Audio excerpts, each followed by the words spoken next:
Hello students, welcome everyone. कैसे हैं आप लोग? मैं हूं आपका फिजिक्स एक्सपर्ट अमित शुक्ला।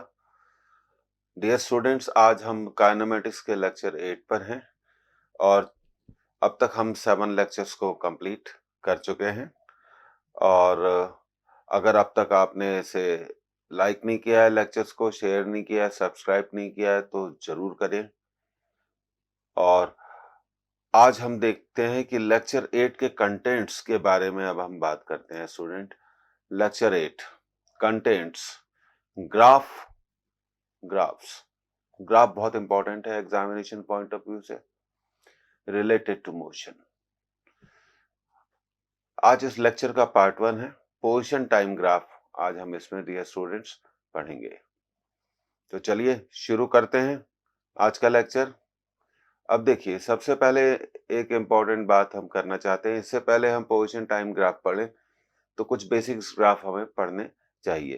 तो ये देखिए, ये हमारा ओरिजिन है और ये हमारा X axis and this is our Y axis. तो हम बात कर रहे हैं a linear equation between x and y represent a straight line। तो लीनियर इक्वेशन क्या होता है? ये तो हम अर्लियर क्लासेस से पढ़ते आ रहे हैं।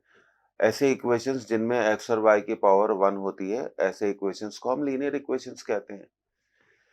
तो अब पहला point, if x is proportional to y। x और y कोई से भी दो फिजिकल क्वांटिटीज हो सकती हैं और वो प्रोपोर्शनल है, तो हम कहते हैं y इक्वल टू के x is a straight line which passes through origin. एक ऐसी स्ट्रेट लाइन है जो ओरिजिन से पास होगी। तो देखिए, स्ट्रेट लाइन को हमने यहाँ पर बताया हुआ है। तो स्ट्रेट लाइन के इक्वेशन को हम लिख सकते हैं y इक्वल टू के x. What is k? Any number. Simple concept है, k कोई सा भी नंबर हो सकता है, पॉजिटिव भी हो सकता है, नेगेटिव भी हो सकता है, any number. So y equal to के एक्स। और इस ग्राफ के लिए आप डेफिनेटली कह सकते हैं that x is proportional to y। तो हमेशा याद रखिए, y इक्वल टू के एक्स एक ऐसी स्ट्रेट लाइन का ग्राफ होगा जो हमेशा ओरिजिन से पास होगी। अब देखिए, अब ऐसा भी तो हो सकता है कि y इक्वल टू के एक्स ना हो और हमें स्ट्रेट लाइन का इक्वेशन दिया हो y इक्वल टू के x plus C is a straight line which does not passes through the origin। तो हमेशा याद रखिए, why it is so, it does not passes through the origin। ये origin से पास नहीं होती। क्यों? क्योंकि इसमें कांस्टेंट है। ये जो कांस्टेंट दिख रहा है आपको सी, इस कांस्टेंट के कारण। तो इस लाइन का इक्वेशन हम लिख सकते हैं y इक्वल टू के एक्स प्लस सी। बस इतना ध्यान रखना है, ये ओरिजिन से पास नहीं होगी। तो ऐसे बहुत सारे एग्जांपल्स हम ले सकते हैं स्ट्रेट लाइन के, जैसे 2x plus Y equal to 3। Definitely ये ओरिजिन से पास नहीं होती। क्यों नहीं होती? इस 3 के कारण। x minus y 1 equal to 0, ये भी एक ऐसी स्ट्रेट लाइन हो गई जो ओरिजिन से पास नहीं होती। तो जब एक स्ट्रेट लाइन में एक नंबर एसोसिएट हो जाता है, लेकिन एक बात याद रखिए, आप यहाँ पर जनरली स्टूडेंट्स गलती करते हैं। ऐसे केसेस में हम ये बिल्कुल नहीं कह सकते कि x is proportional to y। अगर हम y इक्वल टू के एक्स प्लस सी में ये कहें that y is proportional to x, तो ये स्टूडेंट्स रॉन्ग होगा, ये सही नहीं होगा। It is not correct. You can not say that y is proportional to x। हाँ, ये कह सकते हैं कि x अगर चेंज होगा तो y की वैल्यू भी क्या होगी? y की वैल्यू भी चेंज होगी। पर ये कहना क्या है, बिल्कुल गलत है that y is proportional to x। वो तभी कह सकते हैं जब आपको लाइन का इक्वेशन y इक्वल टू के एक्स फॉर्म में हो। ये बात समझ में आती है? तो चलिए आगे बढ़ते हैं। अब देखिए, ऐसा भी हो सकता है, अब यहाँ पे हमने दो स्ट्रेट लाइंस बताई हैं, दोनों ओरिजिन से पास होती हैं। तो चलिए सबसे पहले इस स्ट्रेट लाइन के बारे में बात करते हैं। यहाँ पर इसका इक्वेशन हम लिख सकते हैं के। तो यहाँ पर हमेशा ध्यान रखिए के इज पॉजिटिव। के इज पॉजिटिव। जब के पॉजिटिव होता है तो उस स्ट्रेट लाइन का एक पोर्शन, एक पार्ट फर्स्ट क्वाड्रेंट में होता है। ये हमारा फर्स्ट क्वाड्रेंट है। चलिए पहले क्वाड्रेंट समझ लेते हैं। ये फर्स्ट क्वाड्रेंट है, ये हमारा सेकंड क्वाड्रेंट है, और ये हमारा थर्ड क्वाड्रेंट है, और ये हमारा कौन सा क्वाड्रेंट है? फोर्थ क्वाड्रेंट है। तो मैं ये कह रहा था कि जब अगर के पॉजिटिव होता है तो लाइन का एक पार्ट फर्स्ट क्वाड्रेंट में होगा और दूसरा पार्ट थर्ड क्वाड्रेंट में होगा।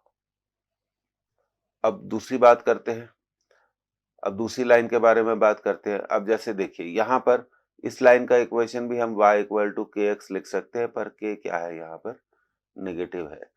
k नेगेटिव है, दोनों ओरिजिन से पास होती है, इसमें कोई डाउट नहीं है, दोनों लाइन ओरिजिन से पास होती है। तो जब y k नेगेटिव होता है तो लाइन का एक पार्ट कौन से क्वाड्रेंट में होगा, सेकंड क्वाड्रेंट में होगा, और बचा हुआ पार्ट कौन से क्वाड्रेंट में होगा, फोर्थ क्वाड्रेंट में होगा। अब इसमें एक और चीज मैं आपको समझाना चाहता हूँ। जब k पॉजिटिव होता है, जब k पॉजिटिव होता है तो लाइन जो x एक्सिस से एंगल बनाती है, let this angle is theta, तो theta should be less than 90 degree. अब मान लीजिए ये लाइन पॉजिटिव x एक्सिस से कितना एंगल बनाती है, से बीटा, या कुछ भी कह सकते हैं, बीटा मान लेते हैं। तो बीटा यहाँ पर ग्रेटर देन 90 डिग्री होता है, ग्रेटर देन 90 डिग्री होता है। तो ये बात आपको बिल्कुल क्लियर हो गई कि जब एंगल लेस देन 90 डिग्री होगा तो उस केस में k क्या होगा, पॉजिटिव होगा, और लाइन का एक पार्ट फर्स्ट क्वाड्रेंट में होगा और दूसरा पार्ट कौन से क्वाड्रेंट में होगा, थर्ड क्वाड्रेंट में होगा। और y इक्वल टू के एक्स में जब k नेगेटिव होता है तो वो एंगल जो लाइन पॉजिटिव x एक्सिस से बनाती है वो 90 डिग्री से बड़ा होता है, it should be greater than 90 degree. चलिए आगे बढ़ते हैं। अब देखिए यहाँ पे हमने दो स्ट्रेट लाइंस बताई गई हैं। सबसे पहले स्ट्रेट लाइन के बारे में बात कर लेते हैं। मान लीजिए ये हमारा प्लस वाई एक्सिस है, ये हमारा माइनस एक्स एक्सिस है, and this is our minus y axis. मान लीजिए ये स्ट्रेट लाइन एक्स एक्सिस से 3 लेंथ कट करती है, पॉजिटिव एक्स एक्सिस से कितनी लेंथ कट करती है, 3 लेंथ कट करती है, और नेगेटिव एक्स एक्सिस से ये लाइन मान लीजिए कितना लेंथ कट करती है, 4। तो हम इसका इक्वेशन कैसे लिखेंगे, बहुत सिंपल है, x upon plus 3 plus y upon, इसको सीखना होगा, -4 इसलिए क्योंकि ये नेगेटिव एक्स एक्सिस से 4 लेंथ कट करती है। अब दूसरी लाइन के बारे में बात करते हैं। ये लाइन मान लीजिए वाई एक्सिस से मान लीजिए 5 लेंथ कट करती है, और एक्स एक्सिस से कितनी लेंथ कट करती है, 2। तो इसका इक्वेशन हम लिख सकते हैं x अपॉन -2 क्योंकि नेगेटिव एक्स एक्सिस है, प्लस y अपॉन 5। अब आप सोच रहे होंगे कि ये सब जानना क्यों जरूरी है, ऐसा हम क्यों कर रहे हैं। ये एक एसेंशियल मैथमेटिकल टूल है जो हमें मालूम होना चाहिए। अब मान लीजिए हमें एक डिस्प्लेसमेंट टाइम ग्राफ दिया हुआ है, और हमें डिस्प्लेसमेंट टाइम ग्राफ एक स्ट्रेट लाइन दिया हुआ है। क्या दिया हुआ है, एक स्ट्रेट लाइन दिया हुआ है। और अगर हमें उस स्ट्रेट लाइन का इक्वेशन लिखना आता है तो हम डिस्प्लेसमेंट को टाइम से कनेक्ट कर सकते हैं, डिस्प्लेसमेंट टाइम का हम इक्वेशन बना सकते हैं। तो इसलिए ये सीखना बहुत जरूरी है। आगे बढ़ते हैं। अब देखिए यहाँ पे फिर हमने दो स्ट्रेट लाइंस बताई है। मान लीजिए ये एक्स एक्सिस से कितनी लेंथ कट करती है, 5, वाई एक्सिस से कितनी लेंथ कट करती है, 6। तो इसका इक्वेशन हो गया x upon plus 5 plus y upon plus 6, क्योंकि ये प्लस वाई एक्सिस है, इक्वल टू 1।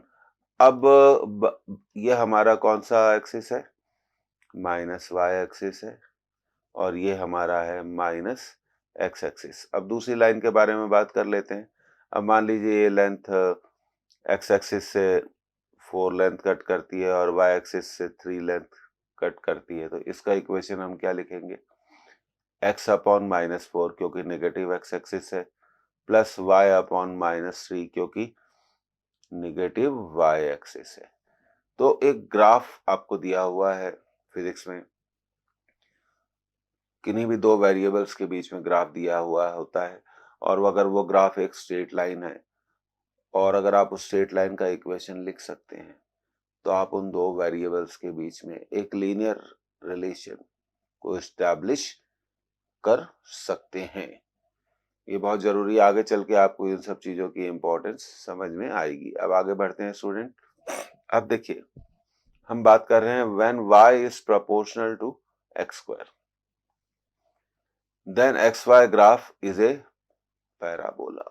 पैराबोला होगा, y is proportional to x square. और ये देखिए ये जो ये ग्राफ है, यहाँ पे हम इसको लिख सकते हैं y is proportional to x square, बिल्कुल ऐसा इस तरफ से जाता हुआ पैराबोला। तो ये एक इंपॉर्टेंट ग्राफ है। अब छोटी क्लासेस में स्टूडेंट्स पावर पढ़ते हैं, तो इलेक्ट्रिकल पावर पढ़ते हैं। इलेक्ट्रिकल पावर जैसे मैं आपको बताता हूँ, वोल्टेज का स्क्वायर डिवाइडेड बाय रेजिस्टेंस। हम जानते हैं रेजिस्टेंस क्या होता है, कांस्टेंट होता है, तो हम कह सकते हैं power is proportional to v square. तो पावर और वी स्क्वायर में अगर हमें ग्राफ ड्रॉ करना है तो हम कर सकते हैं। वोल्टेज को यहाँ ले लिया, पावर को यहाँ ले लिया, तो ये ग्राफ हमारा बन गया, power is proportional to v square. तो ये एक इम्पॉर्टेंट मैथमेटिकल टूल है। ये तो आपको एक छोटा सा एग्जांपल यहाँ पे मैंने जनरेट करके दे दिया। तो ये 10th क्लास में हम बल्ब की पावर और इलेक्ट्रिकल इंस्ट्रूमेंट्स की पावर को कैलकुलेट करते हैं। तो y is proportional to x square एक पैराबोला है और ये इस तरह से बनेगा। ये क्लियर हुआ स्टूडेंट्स? अब अगले ग्राफ की तरफ बढ़ते हैं। अब देखिए y square is proportional to x, ये जो ग्राफ है, when y square is proportional to x, then xy graph is a parabola. फिर से हम ऐसे ग्राफ को क्या बोलेंगे, पैराबोलिक बोलेंगे। और ये ग्राफ ऐसे बनेगा, ये देखिए, लाइक दिस। तो इस ग्राफ के लिए हम कह सकते हैं y square is proportional to x, y square is proportional to x। तो ये ग्राफ बिल्कुल कुछ इस तरह से बनेगा, ये देखिए, ये लाइक दिस। ये पैराबोलिक ग्राफ कहलाता है, x and this is y square is proportional to x। ये बहुत इंपॉर्टेंट ग्राफ है, ये आपको मालूम होना चाहिए। अब फिजिक्स में जब हम ग्राफ प्लॉट करते हैं तो x एक्सिस पे हम इलेक्ट्रिक करंट ले सकते हैं, y एक्सिस पर हम वोल्टेज ले सकते हैं, x एक्सिस पर हम टाइम ले सकते हैं, y एक्सिस पर हम वेलोसिटी ले सकते हैं, x एक्सिस पर हम टाइम ले सकते हैं, y एक्सिस पर एक्सलरेशन ले सकते हैं, x एक्सिस पर हम टाइम ले सकते हैं, y एक्सिस पर डिस्प्लेसमेंट ले सकते हैं, डिस्टेंस ले सकते हैं। तो ये सब graph you will come across with all these graphs in your future studies, तो इसको बहुत अच्छे से आप नोट कर लीजिए। अब देखिए position time graph and uniform motion.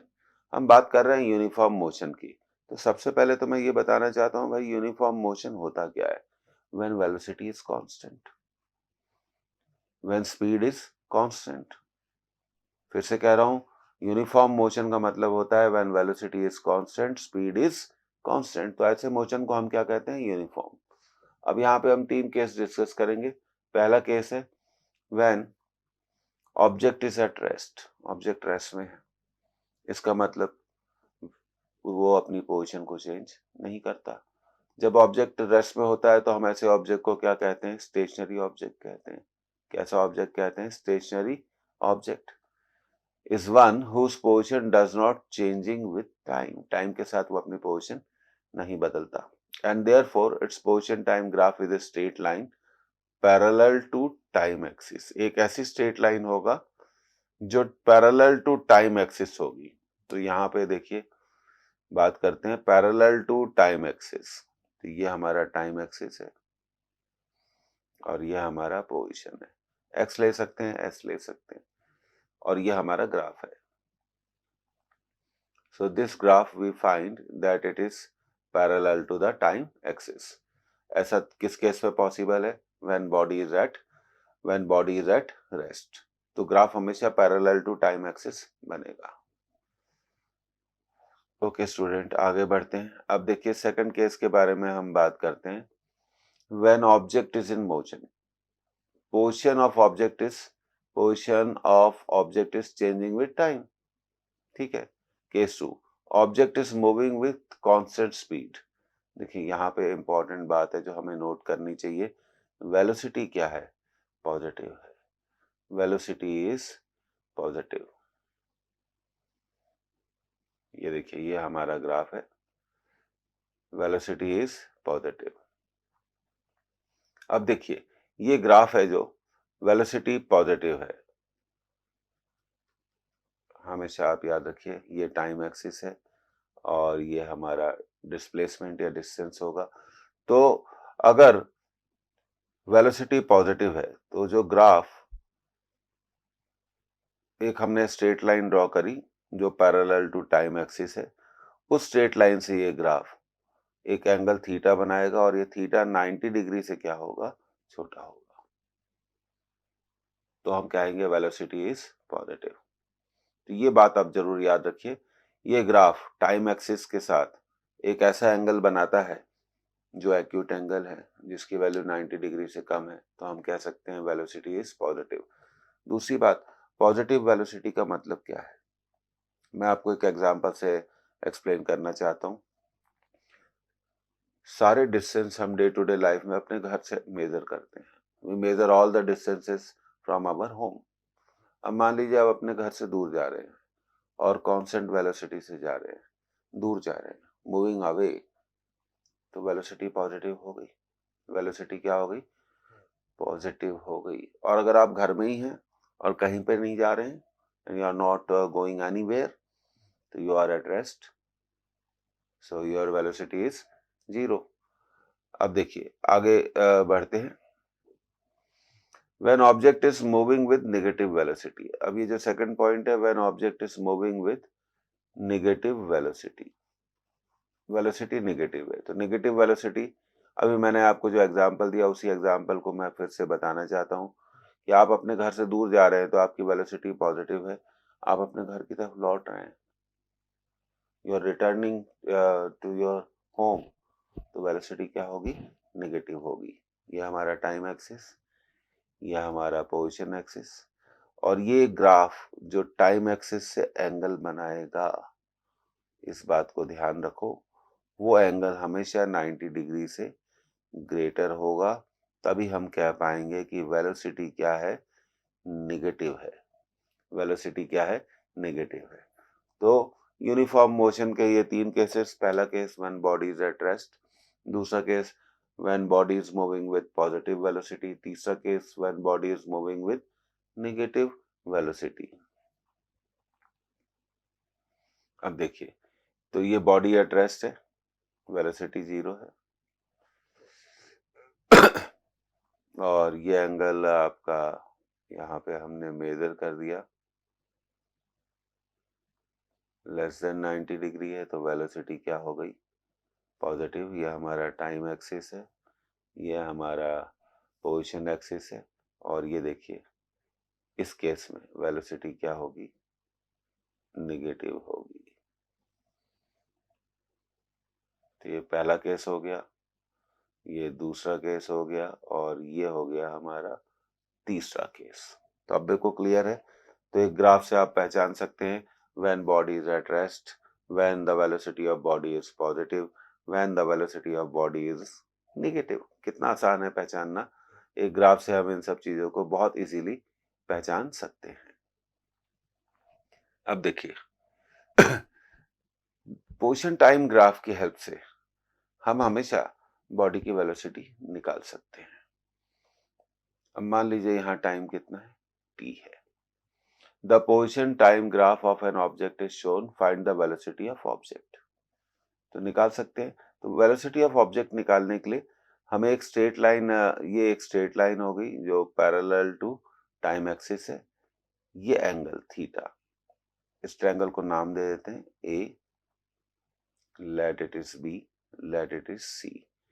तो in triangle ABC, in triangle ABC we will find tan theta which is perpendicular upon base BC upon AC.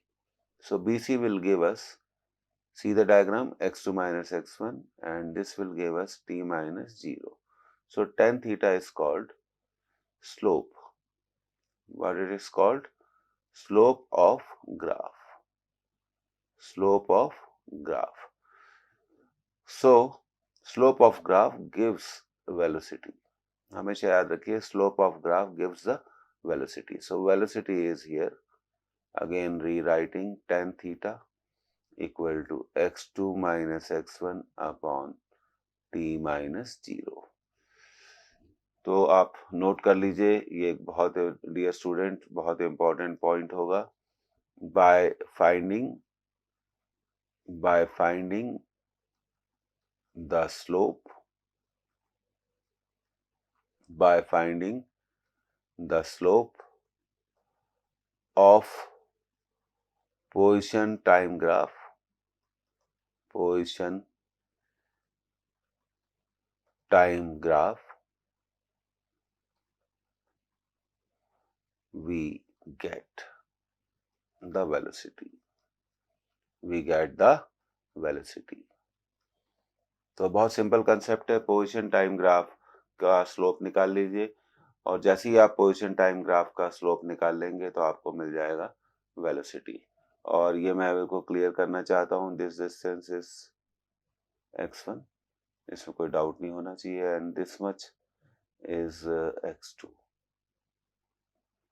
So that is why we say that this is equal to x2 minus x1. इसलिए हम कहते हैं कि ये क्या होगा, x2 minus x1 होगा। Clear? अब देखिए, अब हम बात कर रहे हैं यूनिफॉर्मली एक्सलरेटेड मोशन।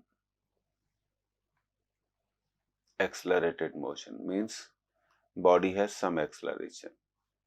देखिए, at time t equal to 0 displacement is 0 and initial velocity is 0। तो हमारा जो इक्वेशन ऑफ मोशन है जिसके बारे में हम बात करते हैं, s equal to u t plus half a t square, क्योंकि u 0 हो गया तो s will be equal to half a t square. So s is proportional to t square.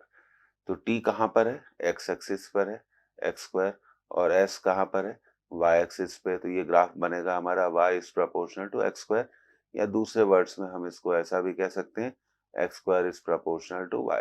और ये हमने अभी सीखा है, तब आपको समझ में आ गया कि ये ग्राफ कैसे ड्रॉ किया गया है, s is proportional to t square. तो ये मैंने आपको एक्सप्लेन कर दिया। इस तरह से हम इस ग्राफ को क्या कर सकते हैं स्टूडेंट, ड्रॉ कर सकते हैं। तो देखा आपने, अगर आपको ग्राफ ड्रॉ करना आता है तो आप बहुत सारी चीजें आपके लिए कितना आसान हो सकती हैं। तो ये क्लियर हुआ।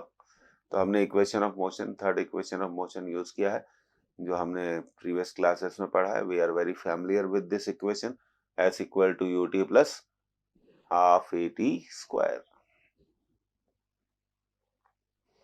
अब देखिए, अब कोई जरूरी नहीं है कि बॉडी की इनिशियल पोजीशन 0 हो, इनिशियल पोजीशन कुछ भी हो सकती है। तो यहाँ पे हमने लिखा यूनिफॉर्मली एक्सलरेटेड मोशन तो है ही है, s is not equal to 0 and u is not equal to 0। तो ये हमारा इक्वेशन हो गया s equal to s nought u t plus half a t square. तो ये तो भी हमारा ये ग्राफ इस तरह से बनेगा, ये देखिए, this will be our graph. I think you understand, this is our graph. इस तरह से हम इस ग्राफ को क्या कर सकते हैं, ये क्लियर कर दिया मैंने आपको। ये रहा हमारा graph. Okay, let me explain you like this. तो ये सारे इंपॉर्टेंट ग्राफ्स हैं, ये हमें मालूम होने चाहिए। तो s equal to s 0 u t plus half a t square, क्योंकि इनिशियल पोजिशन 0 नहीं थी। इनिशियल पोजीशन 0 नहीं थी, इनिशियल पोजीशन की वैल्यू कितनी थी, s0। तो ये जो s0 है ये आपका बताता है initial position, what it tells you, initial position.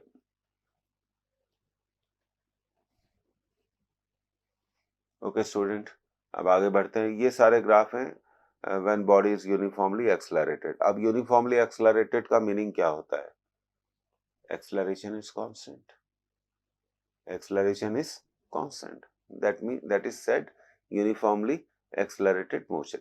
अब देखिए, ये बहुत इंपॉर्टेंट ग्राफ है, एग्जामिनेशन पॉइंट ऑफ व्यू से यहाँ पर आपको इनके लिए कलेक्ट किया गया है। तो पहला ग्राफ, अब देखिए, ये जो पहला ग्राफ है ये इस तरह से है, लाइक दिस।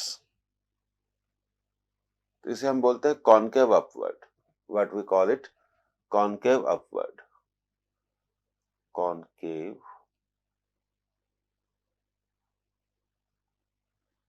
अपवर्ड। ध्यान रखिएगा, बहुत कम नोट्स में आपको और बुक्स में ये सब चीजें मिलेंगी। तब जब ग्राफ कॉनकेव अपवर्ड होता है तो अभी याद रखना है आपको, बॉडी का एक्सेलरेशन पॉजिटिव होता है, और इसे हम कहेंगे कॉन्वेक्स अपवर्ड, कॉन्वेक्स अपवर्ड। क्या कहेंगे? Convex upward, like this. तो बॉडी का एक्सेलरेशन क्या होता है? नेगेटिव होता है। याद रखिए, बॉडी का एक्सेलरेशन नेगेटिव होता है। ये सारे पोजीशन टाइम ग्राफ है। और अगर ग्राफ एक स्ट्रेट लाइन है, अगर ग्राफ एक स्ट्रेट लाइन है तो वेलोसिटी क्या होगी? कांस्टेंट होगी। वेलोसिटी कांस्टेंट होने के कारण एक्सेलरेशन क्या होगा? जीरो होगा। तो डियर स्टूडेंट्स, बहुत इंपॉर्टेंट है, आप इसे हमेशा ध्यान रखिए। ये एक बहुत इंपॉर्टेंट ग्राफ है, तो ये आपको मालूम होना चाहिए। So let me mention, it is important from the point of view of examination. Acceleration, पहले ग्राफ में एक्सेलरेशन पॉजिटिव है, दूसरे ग्राफ में एक्सेलरेशन नेगेटिव है, तीसरे ग्राफ में एक्सेलरेशन क्या है? जीरो है। तो व्हेनेवर योर डियर स्टूडेंट्स, जब भी आप क्लास अटेंड करें तो कॉपी और पेन लेके बैठा करें और इम्पोर्टेंट पॉइंट्स को जरूर नोट करा करें। और अगर आपको लगता है कि ये लेक्चर्स आपके लिए यूजफुल है, इससे आपको अपने अपकमिंग एग्जाम कंपटीशन की प्रिपरेशन में हेल्प मिल रही है, तो आप इसे जरूर लाइक करें, शेयर करें, सब्सक्राइब करें, शेयर जरूर करें, ज़्यादा से ज़्यादा लोगों तक पहुंचाएं। जैसा कि हमने आपको प्रॉमिस किया हुआ है कि यहाँ पर भले ही ये लेक्चर्स यूट्यूब पर जा रहे हैं, लेकिन हम इसमें बिल्कुल बॉटम टू टॉप एक एक चीज पढ़ाएंगे और कंप्लीट कोर्स को करेंगे। तो जैसा कि आपने देखा होगा यूट्यूब पे कई लेक्चर्स में कुछ टॉपिक्स आते हैं, कुछ तो कंप्लीट कोर्स नहीं रहता, कुछ एक चीजें ही बताते हैं, लेकिन यहाँ पे हम कंप्लीट कोर्स रन करेंगे। ये हमारा आपसे कमिटमेंट है। और इसे ज्यादा से ज्यादा लोगों तक पहुंचाइए, शेयर करिए, सब्सक्राइब करिए और बेल आइकॉन जरूर दबाइए, तभी तो आपको अगले लेक्चर की नोटिफिकेशन मिलेगी। तो काइनेमेटिक्स में, मोशन इन वन डायमेंशन में हम लगभग अप्रोक्सीमेटली 25 लेक्चर्स करेंगे। ये आज हमारा 8वां लेक्चर है। पहले हम बेसिक्स और हम जीरो लेवल से हाईएस्ट लेवल तक आपको पढ़ाएंगे, प्रॉब्लम प्रैक्टिस भी करेंगे। अब एक क्वेश्चन आ गया, चलिए इस क्वेश्चन को स्टूडेंट हम लोग करते हैं।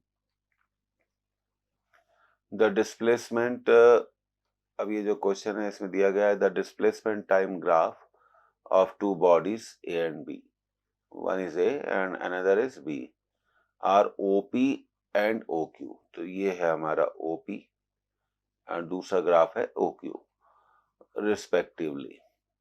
If angle POX is 60 degree, ये रहा हमारा 60 degree, and angle QOX is 45 degree, तो हमसे पूछा है the ratio of velocity of A to that of B।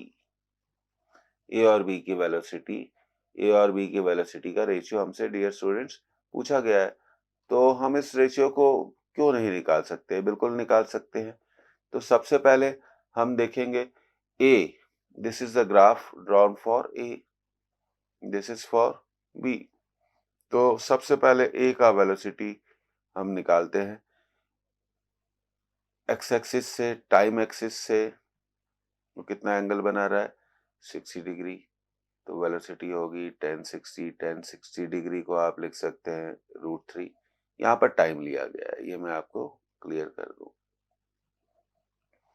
और यहाँ पर लिया गया है पोजीशन,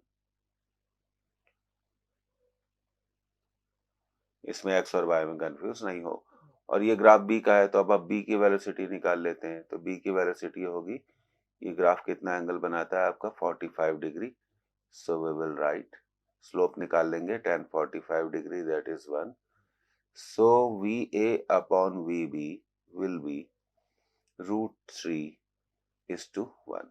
तो इस क्वेश्चन का करेक्ट आंसर है √3:1। तो ये रहा हमारा सेकंड आंसर, √3:1।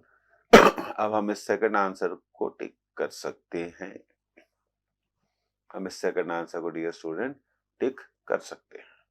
चलिए आगे बढ़ते हैं। अब देखिए द डिस्प्लेसमेंट टाइम ग्राफ।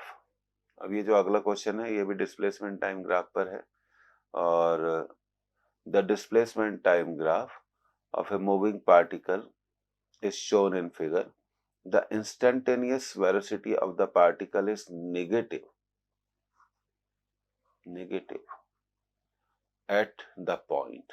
ऐसा कौन सा पॉइंट है जहां पर पार्टिकल की वेलोसिटी नेगेटिव होगी?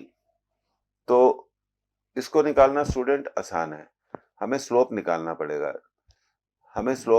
पड़ेगा। सबसे पहले हम देखते हैं सबसे पहले हम पॉइंट सी के बारे में बात करते हैं। आई एम सॉरी, सबसे पहले हम पॉइंट सी के बारे में बात करते हैं। तो देखिए, सी पर अगर हम टेंजेंट ड्रॉ कर दें, if we draw the tangent at C, अगर हम सी पर टेंजेंट ड्रॉ करें, ये जो एंगल है ये लेस देन 90 डिग्री है, तो वेलोसिटी पॉजिटिव है। यहाँ अगर हम टेंजेंट ड्रॉ करें तो ये टेंजेंट टाइम एक्सिस के पैरेलल है, तो स्लोप 0 डिग्री है, तो वेलोसिटी कितनी हो जाएगी? 0 डिग्री। अब अगर हम ई पर टेंजेंट ड्रॉ करें, if we draw the tangent at E, then we find that this angle is greater than 90 degree. तो यहाँ पर हम कह सकते हैं कि वेलोसिटी क्या होगी? नेगेटिव होगी। क्यों? क्योंकि स्लोप नेगेटिव है। एफ पूछा नहीं गया, लेकिन फिर भी अगर हम एफ पर भी टेंजेंट अगर हम ड्रॉ कर दें, तो ये देखिए हमने एफ पर टेंजेंट ड्रॉ कर दी, यहाँ जो एंगल है लेस देन 90 डिग्री है, तो एफ पर वेलोसिटी क्या होगी? पॉजिटिव होगी। तो अब हमें पता चल गया कि पॉइंट ई पर वेलोसिटी नेगेटिव है। और आपको ये सब कैसे पता करना है? जिस पॉइंट के बारे में पूछा गया है वहां पर आप एक टेंजेंट ड्रॉ करिए। क्या ड्रॉ करिए? टेंजेंट ड्रॉ करिए। तो ई पर वेलोसिटी क्या होगी? ई पर वेलोसिटी क्या होगी? नेगेटिव होगी। तो हमेशा इन सब बातों को आपको ध्यान स्टूडेंट्स रखना चाहिए। और इंस्टेंटेनियस वेलोसिटी हम के बारे में हम पिछले क्लास में भी कवर कर चुके हैं। टेंजेंट ड्रॉ करिए, पता लगाइए कि वो टेंजेंट टाइम एक्सिस के साथ जो एंगल बना रही है, वो एंगल अगर लेस देन 90 डिग्री है तो वेलोसिटी पॉजिटिव है, अगर वो एंगल ग्रेटर देन 90 डिग्री है तो वेलोसिटी नेगेटिव है, और अगर tangent parallel to time axis है तो वेलोसिटी 0 है। क्या है? 0 है। आगे बढ़ते हैं। अब देखिए, the displacement of a particle as a function of time is shown in the figure. अच्छा सवाल है। The displacement of a particle as a function of time is shown in the figure. The figure shows that, ये देखिए, ये graph है आपका। तो सबसे पहले मैं आपको ग्राफ के बारे में बताना चाहता हूँ। ये रहा ग्राफ आपका, ये देखिए जो रेड कलर में ड्रॉ किया गया है, ये आपका ग्राफ है। द फिगर शोज दैट, पहला answer, the particle starts with certain velocity but the motion is retarded and finally the particle stops. तो चलिए सबसे पहले इसी को डिस्कस करते हैं। अब आप देखिए, सबसे पहले हमने इस पॉइंट पर, देखिए ग्राफ के इस पॉइंट पर, ये दिख रहा है आपको पॉइंट? अगर ये पॉइंट आपको नहीं दिख रहा है तो आपको बताते हैं।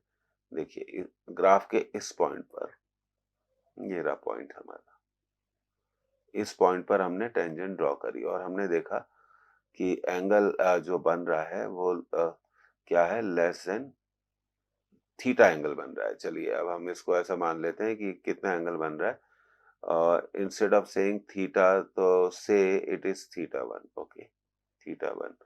फिर यहाँ पर हमने इस पॉइंट पर टेंजेंट ड्रॉ करी और ये एंगल देखा, late this angle is theta 2। तो हम देख रहे हैं कि theta 2 is less than theta 1. So we can say that tan theta 2 is less than tan theta 1. So we can say that V2 is less than V1. तो ये point number 1 है, ये पॉइंट नंबर 2 है। तो point number 2 पे velocity कम हो रही है। तो ये ग्राफ क्या बता रहा है? रिटार्डेड मोशन बता रहा है। अगर वेलोसिटी डिक्रीज हो रही है, वेलोसिटी कम हो रही है, तो ऐसे मोशन को आप क्या कहोगे? रिटार्डेड मोशन कहोगे। और फिर आप देखिए यहाँ पर एक पर्टिकुलर टाइम के बाद ये ग्राफ का ये जो पोर्शन है, ये it becomes parallel to the time axis, parallel to the time axis. ये टाइम एक्सिस के पैरेलल हो गया। तो इसका मतलब क्या हुआ? वेलोसिटी क्या हो गई? वेलोसिटी क्या हो गई? 0 हो गई। तो हम डियर स्टूडेंट, तो अब हम पहला आंसर के बारे में जो बात कर रहे थे, the particle starts with certain velocity but the motion is retarded, क्योंकि वेलोसिटी डिक्रीज हो रही है, इसलिए ऐसा कह सकते हैं। but motion is retarded and finally the particle stops. Particle stops का मतलब क्या होता है? Velocity zero. तो इस फर्स्ट आंसर को हम टिक कर सकते हैं। तो स्टूडेंट्स, आपको अब समझ में आया कि कभी भी आपको कर्व्ड ग्राफ दिया हो तो ग्राफ पर आप डिफरेंट पॉइंट्स को क्या करिए, डिफरेंट पॉइंट्स को आप क्या करिए, सिलेक्ट करिए। उन डिफरेंट पॉइंट्स पर आप टेंजेंट ड्रॉ करिए और फिर वो देखिए कि वो टेंजेंट टाइम एक्सिस के साथ कितना एंगल बनाती है। अगर वो एंगल कम हो रहा है, if that angle is decreasing, then you can say that velocity is decreasing, and when velocity is decreasing, इसका मतलब रिटार्डेशन। और अगर इसका उल्टा ऐसा भी तो हो सकता है कि वो एंगल इंक्रीज हो रहा है, बढ़ रहा है। तो एंगल का इंक्रीज होना क्या बताएगा? एंगल का इंक्रीज होना क्या बताएगा? वेलोसिटी इंक्रीज हो रही है, वेलोसिटी इंक्रीज हो रही है। एक्सलरेटेड मोशन हो गया। कैसा मोशन हो गया? एक्सलरेटेड। और जब वेलोसिटी कम होती है तो हम उसे बोलते हैं रिटार्डेड मोशन। चलिए आगे बढ़ते हैं। अब देखिए, ये ग्राफ है, बहुत इंपॉर्टेंट ग्राफ है। ये इस ग्राफ का ये जो पोर्शन है, ये मैं आपको बड़ा क्लियर करना चाहता हूँ डियर स्टूडेंट्स। तो इस ग्राफ का ये जो पोर्शन है, ये क्या है? ये वाला पोर्शन, ये बताता है रिटार्डेशन। क्या बताता है? रिटार्डेशन। और ये बताता है एक्सलरेशन।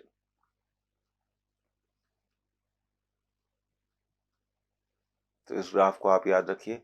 और ये मैं आपको बताना चाहता हूँ कि ये जो ग्राफ है डियर स्टूडेंट्स, ये इंपॉर्टेंट है। ये ग्राफ आपको मालूम होना चाहिए। तो ये वाला जो आधा पोर्शन है, ये रिटार्डेशन बताता है, और जो बचा हुआ आधा पोर्शन है वो क्या बताता है? एक्सलरेशन बताता है। इसलिए हमने कहा गया है यहाँ पर, इसीलिए हमने इसको लिखा भी है कि ये जो मोशन है ये कैसा है? Uniformly retarded. पहले रिटार्डेड है एंड बाद में कैसा है? एक्सलरेटेड है। Retarded and accelerated. तो ये आपको ध्यान रखना चाहिए। ये इंपॉर्टेंट ग्राफ है, इसलिए आप इसे जरूर नोट करें अपनी नोटबुक में। अब देखिए, बात करते हैं following graph do not exist in practice. कुछ हमने ग्राफ बनाए हुए हैं यहाँ पर और हम ये कहते हैं they do not exist in practice.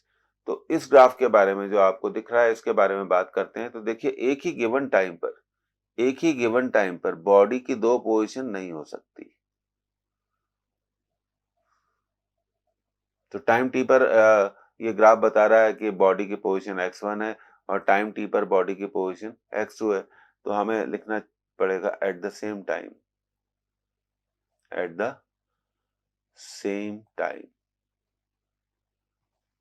Body can not have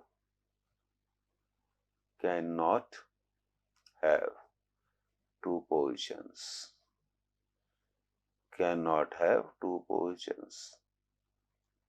body की दो पोजीशन नहीं हो सकती। इसलिए ग्राफ पॉसिबल नहीं है।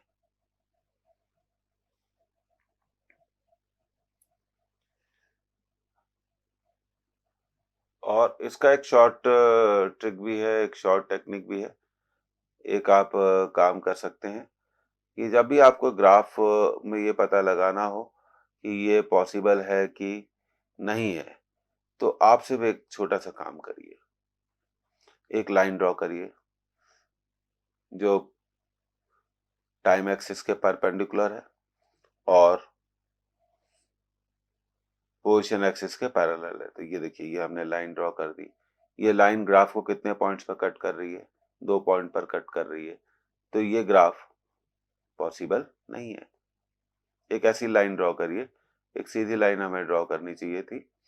कोई सी भी एक लाइन ड्रॉ करिए जो टाइम एक्सिस के पर परपेंडिकुलर है। ये देखिए, ये लाइन ड्रॉ कर दी और हम देख रहे हैं कि ये लाइन ग्राफ को कितने पॉइंट्स पे कट कर रही है? 2 पॉइंट्स पे कट कर रही है। तो ऐसा ग्राफ पॉसिबल नहीं है।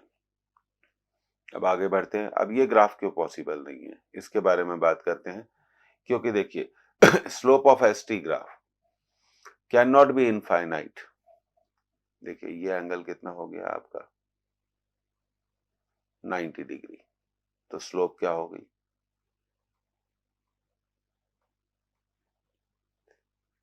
tan 90 degree, that is infinite. तो यही हमने लिखा है, the slope of S T graph cannot be infinite because infinite slope means velocity is infinite, which is not possible. तो पोजीशन टाइम ग्राफ, कौन सा पोजीशन टाइम ग्राफ पॉसिबल नहीं है? ये जो ग्राफ है पैरेलल टू पोजीशन एक्सिस है, ऐसा ग्राफ पॉसिबल नहीं है, इसको भी नोट कर लीजिए। तो ये graph does not exist in practice. अब देखिए, अब कुछ क्वेश्चंस करने का टाइम आ गया स्टूडेंट। बहुत सिंपल से हमने क्वेश्चन लिए हैं शुरुआत में। Position time graph of a particle in motion is shown in figure. Calculate total distance covered, पहला क्वेश्चन। दूसरा क्वेश्चन डिस्प्लेसमेंट, और तीसरा क्वेश्चन एवरेज स्पीड, चौथा क्वेश्चन एवरेज वेलोसिटी। तो चलिए करते हैं। तो डिस्प्लेसमेंट टाइम ग्राफ का अगर हम एरिया निकाल लेंगे तो देखिए, इसको हम दो एरिया में डिवाइड कर सकते हैं, एक A1 और एक A2। तो हमेशा आप याद रखिए, द एरिया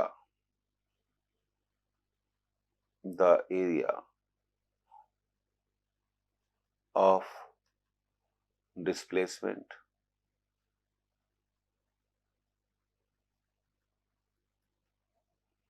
time graph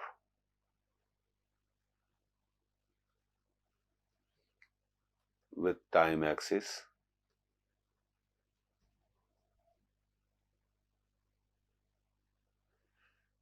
एक minute student, I am sorry, यहाँ पे थोड़ा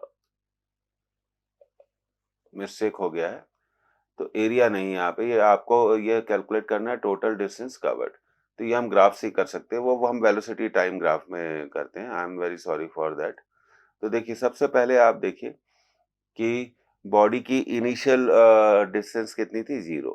वो ओ से ए गई, तो उसने कितना डिस्टेंस ट्रेवल किया? 40। फिर वो ए से इस पॉइंट पर आई, तो उसने, तो यहाँ पे देखिए, ओ ए पोर्शन के लिए वेलोसिटी पॉजिटिव है और इस पोर्शन के लिए वेलोसिटी क्या है? नेगेटिव है। तो टोटल डिस्टेंस के बारे में हम बात करें तो यहाँ पे हमें थोड़ा, हम इसको नेमिंग कर देते हैं डियर स्टूडेंट्स। तो let this is B, this is C and say this is D. तो सबसे पहले हम ओ ए डिस्टेंस के बारे में लिखेंगे, दैट इज ऑब्वियसली 40 मीटर। फिर ए से बी गई बॉडी, ग्राफ से आप देखिए वो भी 40 मीटर है, 40 मीटर है। और फिर बी से सी, रिवर्स डायरेक्शन में डिस्टेंस कभी भी नेगेटिव नहीं होता, इसलिए ये भी 20 मीटर है। और फिर सी से D, so say C D is also 20 metre. तो टोटल डिस्टेंस हमारा आ गया स्टूडेंट्स, तो total distance will be equal to, total distance आप इसको ऐड कर दीजिए, 40 + 40 80 + 20 100 120 मीटर। अब डिस्प्लेसमेंट की बात करते हैं। जब हम बात करते हैं, ये तो टोटल डिस्टेंस आ गया, अब डिस्प्लेसमेंट की बात करेंगे। तो डिस्प्लेसमेंट निकालने के लिए हमें वेक्टर यूज करना पड़ेगा, जो हमने पिछली क्लासेस में भी यूज किया है। O A plus A B plus B C plus C D. तो ये होगा हमारा +40, ये होगा -40। वापस लौट रहे हैं, B C -20 and C D ऊपर जा रहे हैं +20। तो डिस्प्लेसमेंट हमें पता चलता है कि बॉडी का डिस्प्लेसमेंट 0 है। क्यों?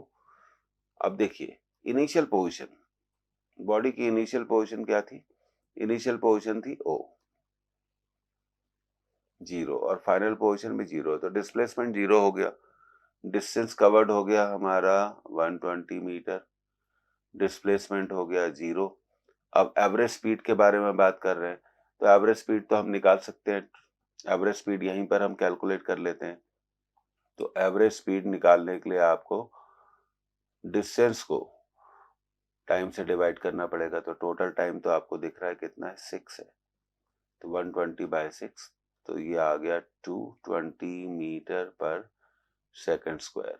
अब बात करते हैं एवरेज वेलोसिटी की, क्योंकि एवरेज वेलोसिटी डिस्प्लेसमेंट पर डिपेंड करती है, तो डिस्प्लेसमेंट 0 है, इसलिए एवरेज वेलोसिटी भी क्या होगी, 0 होगी।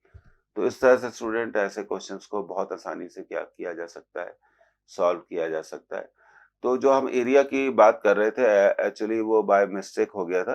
तो एरिया जो होता है वो हम वेलोसिटी टाइम ग्राफ में कैलकुलेट करते हैं। तो डिस्प्लेसमेंट टाइम ग्राफ में तो देखिए अब हमें बिल्कुल क्लियरली यहाँ पर दिख रहा है, ये मैं आपको फिर से समझा देता हूँ। ये 40 मीटर ट्रेवल किया घर से दूर, एक एग्जाम्पल दिया था ना आपको, ये वापस 40 मीटर आया, तो डिस्टेंस हो गया 40 + 40 80, पर डिस्प्लेसमेंट कितना हो गया, पहले भी फिर 0 हो गया, +40 -40, फिर -20, फिर ये वापस लौट रहा है +20, तो डिस्प्लेसमेंट क्या हो गया, 0 हो गया। तो ये आपको क्लियर हो जाना चाहिए। अब देखिए स्टूडेंट, ये एक बहुत अच्छा क्वेश्चन है, ये आपके लिए स्पेशली क्या है सिलेक्ट किया है। ये क्वेश्चन में दो बॉडीज के पोजीशन टाइम ग्राफ को बताया गया है।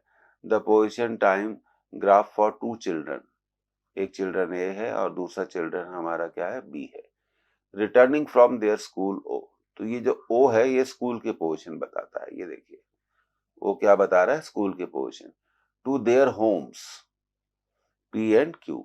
ए का होम पी है, ये देखिए होम पी है और ये होम क्यू है, respectively are shown in figure. Choose correct entries in the bracket below, choose correct entries in the brackets below. अब स्टूडेंट कंफ्यूज हो जाते हैं कि भाई इस सवाल को कैसे सॉल्व करना है। तो सबसे पहले देखिए A oblique B leaves closer to the school than B oblique A. तो देखिए ये आपका ए का ग्राफ है, दिख रहा है आपको, ये ए का ग्राफ है, और ए का जो होम है वो पी है, और बी का होम क्या है, बी का होम क्या है, क्यू है, बी का होम क्यू है।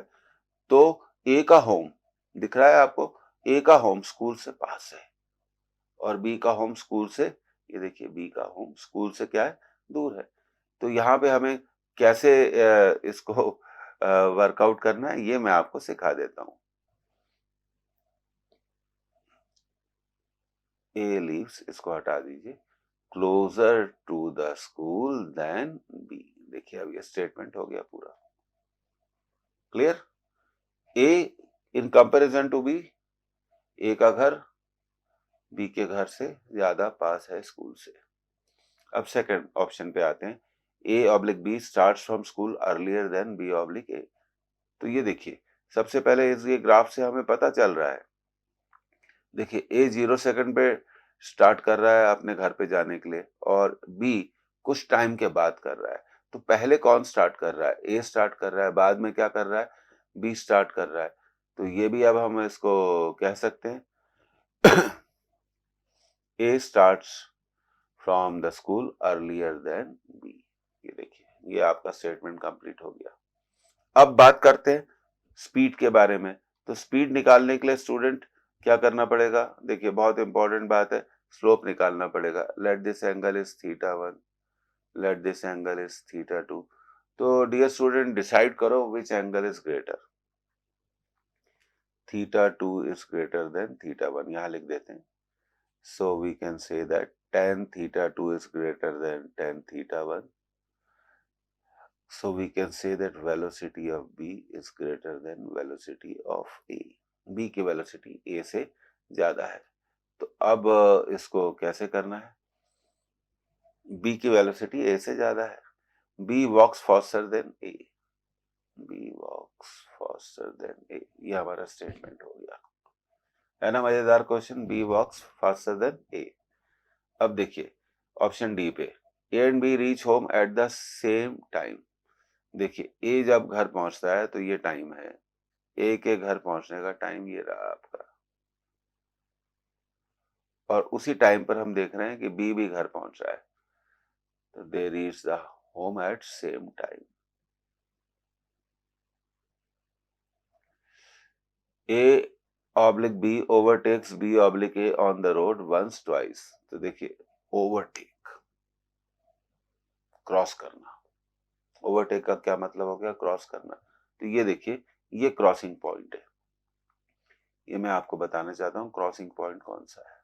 ये रहा हमारा क्रॉसिंग पॉइंट। एक ही बार क्रॉस करते हैं तो ट्वाइस तो होना नहीं चाहिए, तो ट्वाइस को हटा देते हैं। तो स्पीड किसकी ज्यादा है? बी की ज्यादा है, तो बी ए को क्या करेगा? ओवरटेक करेगा। B overtakes A on the road once. तो ये ऐसे क्वेश्चंस हैं। ग्राफ का एनालिसिस करना डियर स्टूडेंट्स आना चाहिए। ये बहुत जरूरी है कि ग्राफ से इन्फरेंस निकालना आना चाहिए। अगर आप ग्राफ समझ गए तो आप समझ लीजिए आपका बहुत सारा काम क्या हो गया? आसान हो गया। तो हम लोग कोशिश करते हैं। तो ये बहुत अलग तरीका था पूछने का कि कौन पहले किसका घर पास में है, किसकी स्पीड ज्यादा है। तो ये मैंने आपको करके बताया। मुझे उम्मीद है कि आपको ये समझ में आ गया होगा। तो इस तरह से स्टूडेंट इन सब चीज़ों को करा जाता है। तो काइनेमेटिक्स में सिर्फ एक ही चीज़ काम करेगी डियर स्टूडेंट्स, प्रैक्टिस, और तो कुछ काम नहीं करेगा। अब देखिए अगला question, a car starts from rest. ठीक है, ये हमारा क्वेश्चन है, a car starts from rest and accelerates uniformly by for 4 seconds.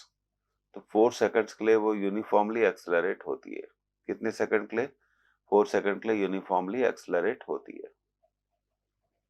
And then moves with uniform velocity. Uniform velocity.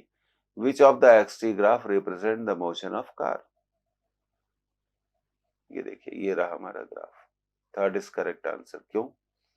देखो देखिए ये देखिए ये यूनिफॉर्म एक्सेलरेशन हो रहा है और उसके बाद वेलोसिटी क्या हो गई? कांस्टेंट हो गई। So third is the correct answer. तो ये सब ग्राफिकल क्वेश्चंस का जो सिलेक्शन किया गया है स्टूडेंट्स, ये डेफिनेटली कई एग्जामिनेशन पेपर से भी लिए गए हैं। प्रीवियस जो मेरा टीचिंग एक्सपीरियंस है उसको भी मैंने इसमें यूज किया है। तो ऐसे क्वेश्चंस इंपॉर्टेंट होते हैं। तो ये हमारा इसका करेक्ट ऑप्शन कौन सा है डियर स्टूडेंट्स? तीसरा ऑप्शन हमें लगता है करेक्ट है, इसलिए हमें टिक कर देना चाहिए। और मैंने आपको पहले भी बताया था कि uniform acceleration, if you remember, ये देखिए ये यूनिफॉर्म एक्सेलरेशन है और फिर वेलोसिटी कांस्टेंट होगी तो ये ग्राफ ऐसा हो जाएगा।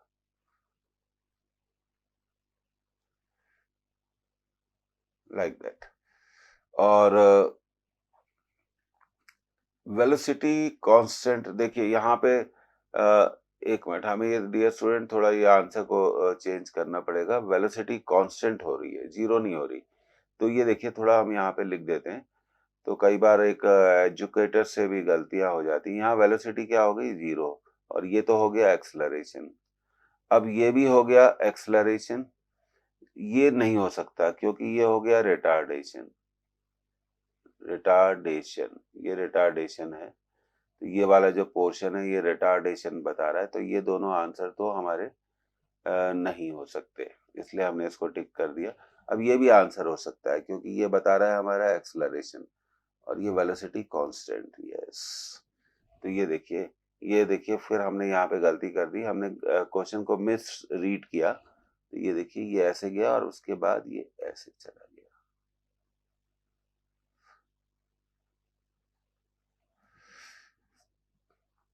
तो ये ग्राफ है। तो ये देखिए accelerated then moving with uniform velocity. और ये जो ग्राफ हमने पहले गलती से टिक कर दिया था वो ये करा था एक्सेलरेटेड।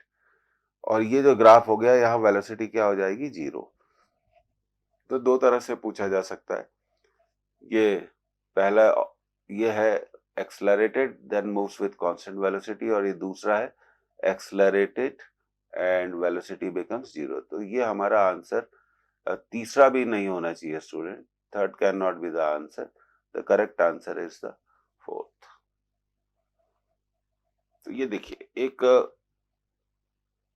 कितनी भी बार आपने पढ़ा हो, लेकिन अगर आप क्वेश्चन को बहुत जल्दी पढ़ेंगे और बहुत जल्दी अटेम्प्ट करने की कोशिश करेंगे तो गलतियां होना बट नेचुरल है। Thank you for joining the lecture dear students. फिर मिलते हैं लेक्चर 9 में। मुझे उम्मीद है कि आपको इन सब चीज़ों से फ़ायदा मिला होगा अपनी प्रिपरेशन में, जो आप अपने अपकमिंग एग्जामिनेशन के लिए कर रहे हैं। Again thank you.